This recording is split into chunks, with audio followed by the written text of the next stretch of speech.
3 tahun menikah, aku tak pernah hamil. Tapi malam itu, suamiku pulang membawa bayi mungil dan berkata, ini anak kita.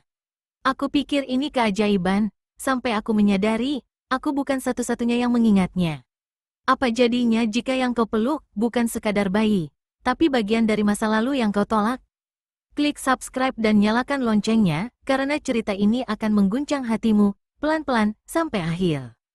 Kadang aku berpikir, kebahagiaan itu seperti bunga di taman belakang rumah kami, hanya mekar sebentar, lalu perlahan gugur, satu persatu, tanpa suara. Namaku Laras Widyasari, seorang guru taman kanak-kanak. Hidupku sederhana, tapi penuh cinta. Setiap pagi, aku bangun lebih awal dari Aditya, suamiku, untuk menyeduh kopi dan menyiapkan bekal makan siangnya. Pagi kami selalu sama, aku duduk di meja makan sambil menyiram tanaman, dan dia membaca koran sambil mencuri-curi pandang ke arahku. Besok weekend, kita ke toko bayi yuk, katanya suatu pagi. Aku tertawa kecil, untuk beli mainan murid-muridku lagi? Dia menatapku lama, lalu tersenyum. Senyum yang hangat, tapi sedikit kosong. Kami sudah menikah 3 tahun. Dan selama itu pula kami berjuang mendapatkan anak. Segala cara kami coba, dari terapi herbal, konseling, hingga program hamil yang melelahkan. Tapi, belum juga berhasil. Meski begitu, aku tak pernah kehilangan harapan. Setiap malam, sebelum tidur, aku selalu membuka jurnal doa yang aku tulis sejak awal pernikahan. Isinya bukan keluhan, tapi harapan-harapan kecil. Semoga rahimku suatu hari menjadi rumah yang nyaman untuk satu jiwa kecil. Semoga Tuhan tahu betapa kami ingin menjadi orang tua. Aditya selalu mencium keningku sebelum tidur. Lalu berbisik, kalau waktunya tiba, kamu pasti jadi ibu yang luar biasa. Dan aku percaya itu, hingga suatu malam, hal kecil yang seharusnya indah, mengubah segalanya. Hari itu aku pulang agak larut karena harus menenangkan anak murid yang tantrum. Hujan mengguyur deras, dan listrik rumah sempat padam beberapa menit. Saat aku membuka pintu, Aditya berdiri di ambang pintu, menggendong seorang bayi. Aku membeku, bayinya mungil, dibungkus selimut merah muda dengan bordiran nama, Naila. Dia tidur tenang dalam dekapan Aditya, seolah rumah kami memang rumahnya sejak awal. Aku menatap Aditya. Itu, siapa? Suamiku terdiam cukup lama. Pandangannya lembut, tapi ada kegelisahan samar di matanya. Akhirnya dia datang, katanya pelan.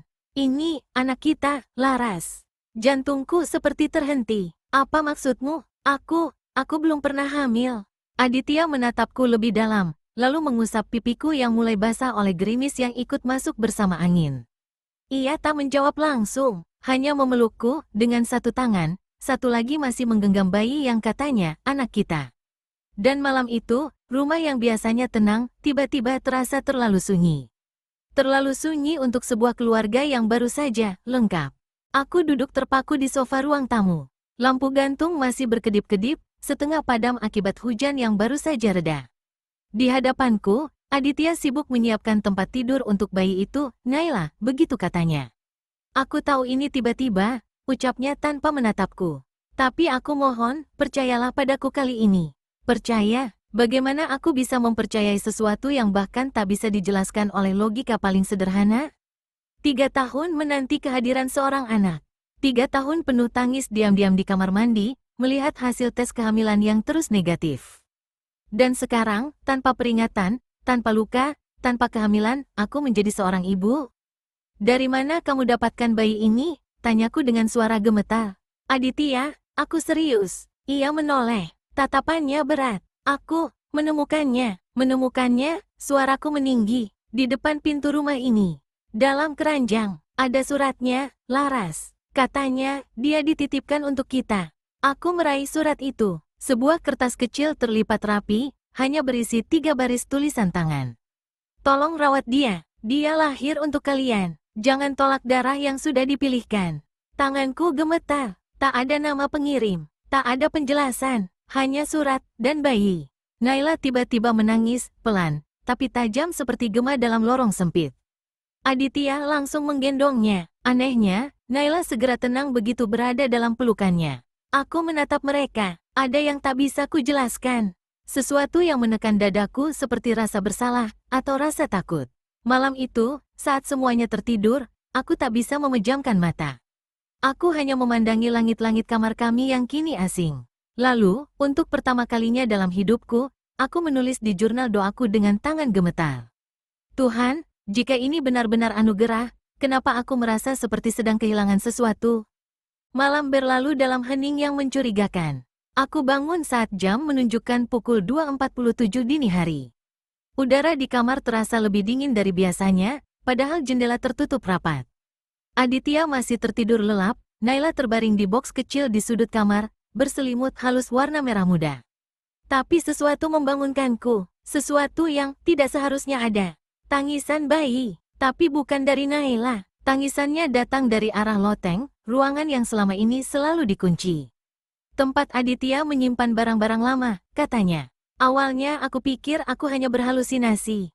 Tapi ketika aku berdiri dan mendekat ke pintu kamar, suara itu terdengar jelas. Tangisan pendek, lirih, seperti ditahan atau dicekik oleh waktu. Aku mengusap tengkukku yang dingin, lalu kembali ke tempat tidur, berusaha menepis kecemasan. Paginya, aku tanyakan hal itu pada Aditya. Tapi ia hanya menjawab sambil menyeruput kopi. Kamu capek, mungkin cuma suara dari luar rumah. Tapi dari loteng, Dit. Aku dengarnya jelas. Laras, jangan terlalu sensitif. Kita baru punya bayi. Kamu pasti belum terbiasa. Ia berkata seperti itu, sambil mengunci pintu loteng lebih rapat. Hari-hari berikutnya, keanehan mulai muncul satu persatu. Naila tak pernah menangis keras. Ia hanya merengek pelan, seolah sudah tahu caranya menuntut tanpa suara. Ia juga tidak pernah mau digendong olehku. Setiap kali aku menyentuhnya, tubuhnya terasa kaku. Wajahnya memaling, dan tangisnya seketika pecah seperti peringatan. Tapi saat kembali berada dalam pelukan Aditya, ia diam. Matanya membuka, menatapku, dengan sorot yang aneh. Seperti bukan bayi, tapi seseorang yang tahu aku sedang takut. Puncaknya, saat aku membuka lemari tua di kamar kerja Aditya, aku menemukan selembar foto. Kabur, berwarna kusam, seorang wanita sedang menggendong bayi. Wanita itu mirip denganku, sangat mirip, hingga aku menggigil. Tapi aku tahu itu bukan aku. Aku tak pernah melahirkan. Aku tak pernah menggendong bayi seperti dalam foto itu. Dan yang paling membuatku ingin menjerit adalah tulisan di balik foto. Naila 3 hari setelah lahir. Terima kasih karena sudah memilih kami. Tertulis dengan tulisan tangan Aditya. Aku berlari ke kamar, mendekap jurnal doaku yang kian hari terasa seperti lembaran doa kosong. Dan malam itu aku berdoa, bukan untuk seorang anak, tapi agar aku tidak kehilangan diriku sendiri. Doa itu kubisikkan berulang-ulang di dalam hati, seperti mantra terakhir sebelum semuanya lenyap. Tapi pagi tak kunjung datang. Malam terasa terlalu panjang, dan terlalu sunyi. Aditya sudah berangkat kerja ketika aku duduk di ruang tamu, menatap foto itu untuk kesekian kalinya. Wajah wanita di dalamnya membuat perutku mual. Semakin lama ku tatap, semakin aku yakin, itu bukan hanya kemiripan. Itu aku, atau seseorang yang seharusnya aku kenal. Aku mulai merasa, ada bagian dari hidupku yang hilang. Bukan sekadar pertanyaan dari mana Naila berasal, tapi kenapa aku merasa seperti pernah memeluknya dalam mimpi yang terasa nyata. Dan mimpi itu datang malam harinya. Aku terbaring di sebuah ranjang rumah sakit. Tubuhku lemah, ada selang di tanganku. Di sebelahku, Aditya berdiri, matanya sembab. Lalu terdengar suara bayi menangis, sangat nyaring, dan tangis itu membuat jantungku berdegup tak karuan. Seorang perawat memberiku bayi, aku menatapnya, dan saat wajah bayi itu muncul, wajahnya adalah Naila. Aku terbangun dengan peluh dingin, napas memburu.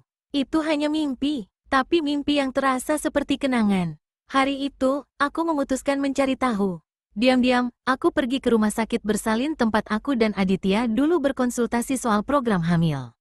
Aku meminta data medis atas namaku. Setelah beberapa lama, seorang perawat tua memanggilku masuk ke ruang arsip. Maaf, Bu Laras, katanya sambil membolak-balik map. Rekam medis ibu memang pernah ada.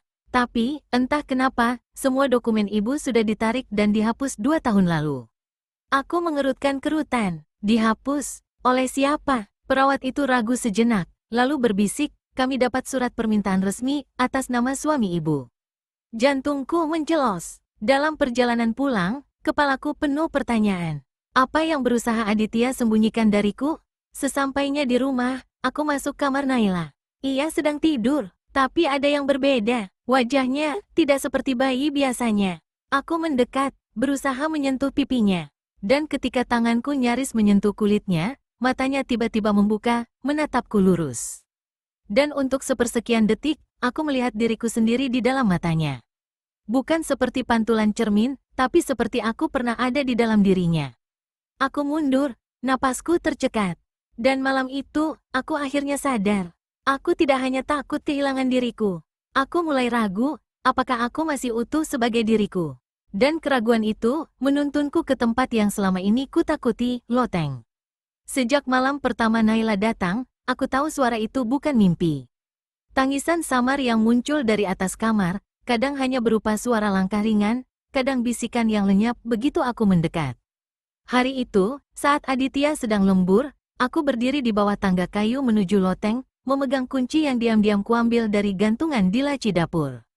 Tanganku gemetar saat memutar lubang kunci. Bau apek menyambut begitu pintu terbuka, seperti aroma pakaian lama yang terlalu lama disimpan bersama kenangan yang tak ingin diingat. Loteng itu gelap, hanya satu jendela kecil menyaring cahaya matahari. Tapi aku bisa melihatnya, kotak kayu besar di sudut ruangan, tertutup debu dan sarung kain putih. Aku membuka perlahan. Di dalamnya, ada baju bayi, berenda lembut, tapi penuh noda kecoklatan seperti bekas darah yang sudah mengering. Dan di bawahnya, sebuah buku harian.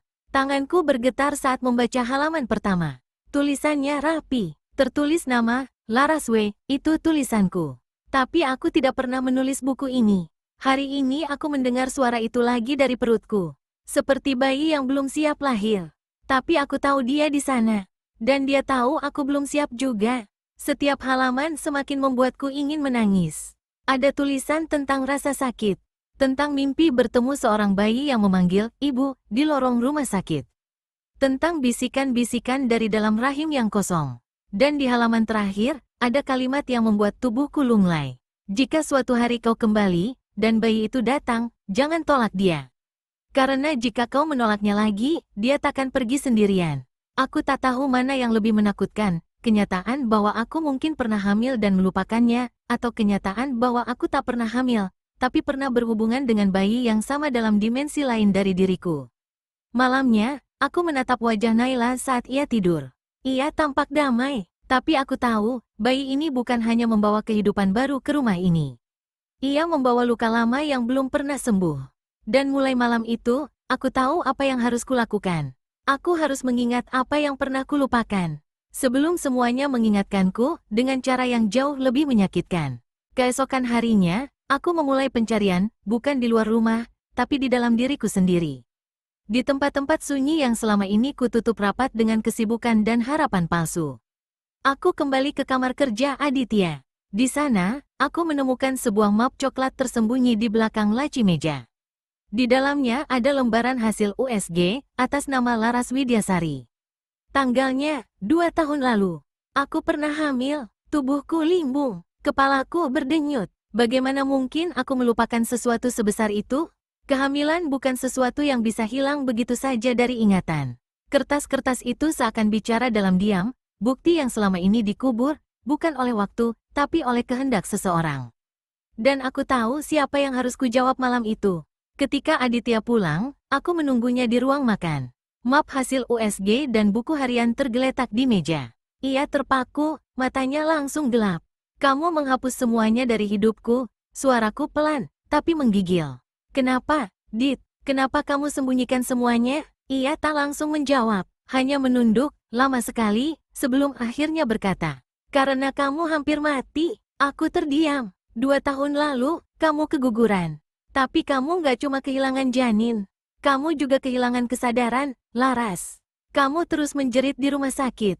Setiap malam kamu bangun dan bilang, dia masih hidup. Kamu gendong boneka kosong dan menyusui udara. Aku mulai menangis. Sebagian karena aku takut, sebagian karena aku tahu, aku percaya padanya. Aku pikir, kalau aku bisa hapus semuanya, kamu bisa sembuh. Kita bisa mulai dari awal. Tapi Naila, suaranya tercekat. Naila datang begitu saja. Aku temukan dia di depan rumah. Dan saat pertama kali kupeluk, aku tahu. Dia bukan bayi asing. Dia seolah mengenalku. Mataku menatapnya lurus. Kamu pikir dia anak kita? Bukan hanya pikir, Ras. Aku yakin, malam itu, kami tidak tidur. Kami hanya duduk di sofa, memandangi Naila dari kejauhan.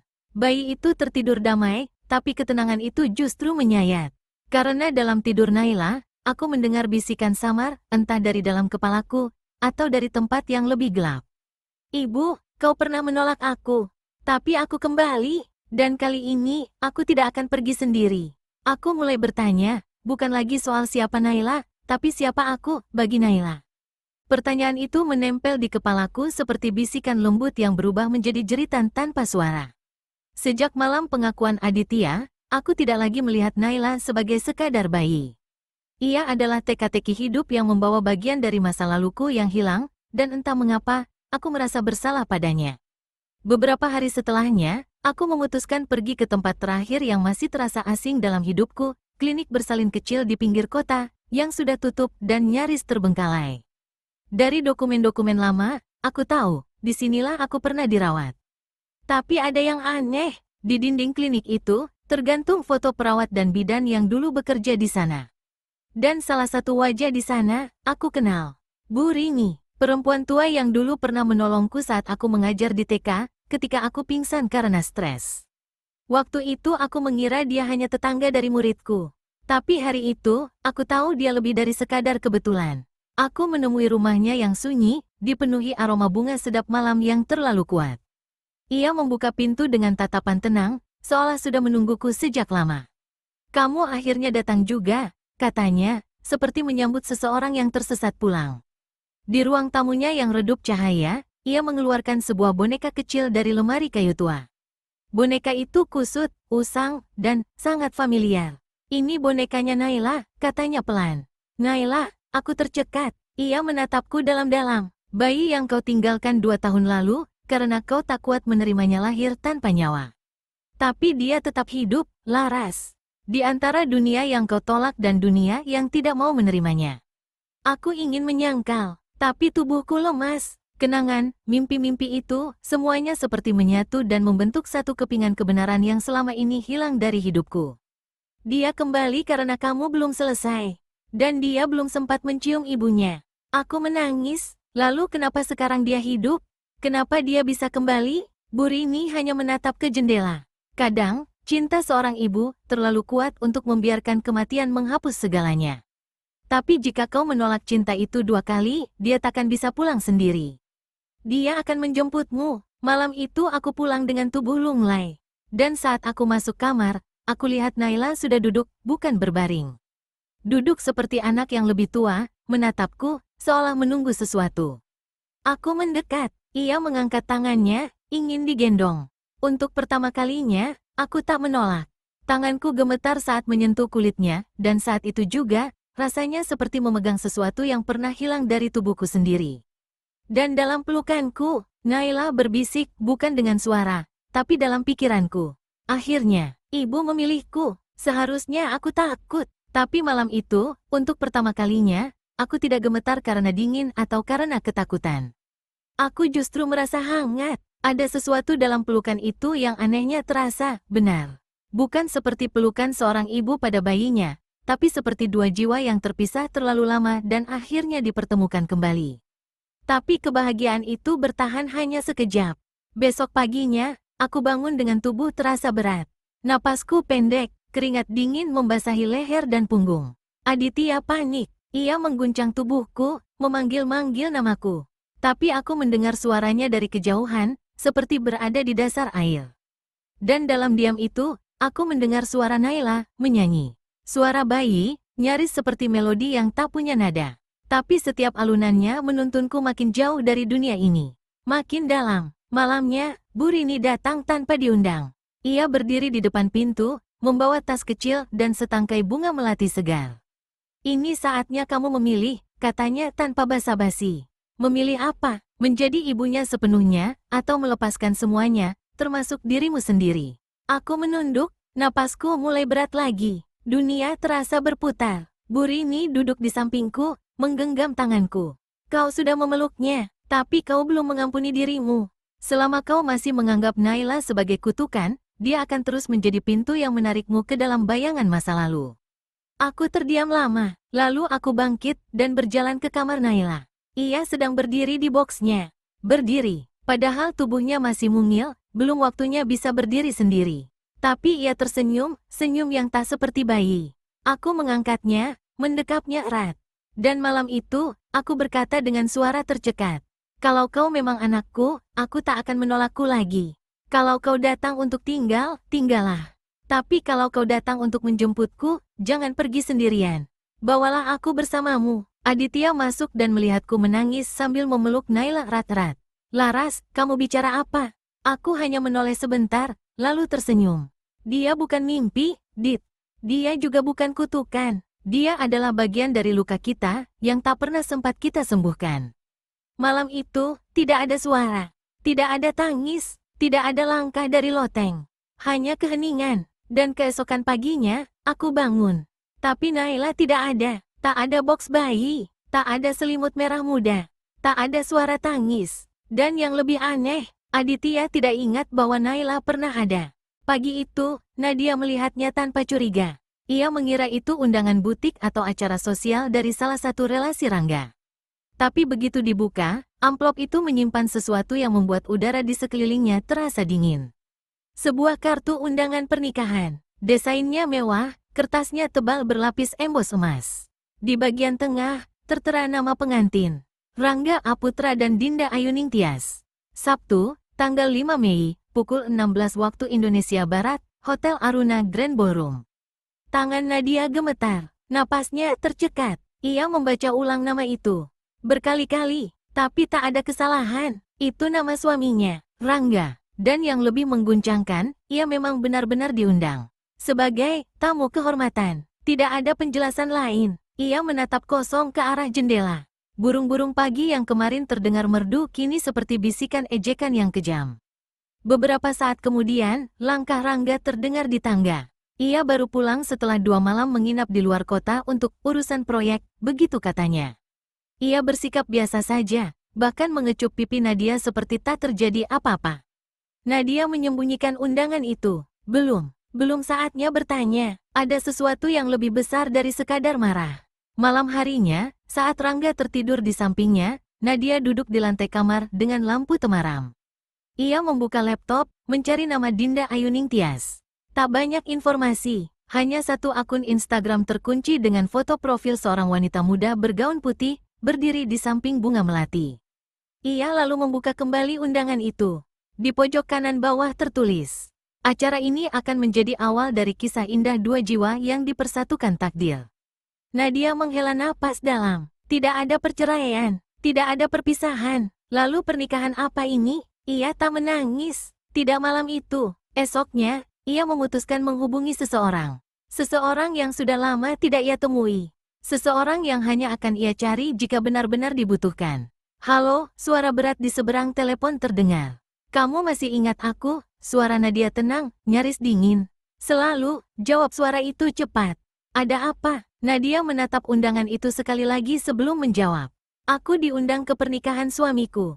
Dan aku akan datang, tapi aku tidak akan datang sendirian. Di balik layar ponsel yang ia letakkan, satu nama kontak muncul dengan pesan baru. Baik, aku siap, tapi kau yakin akan melakukan ini?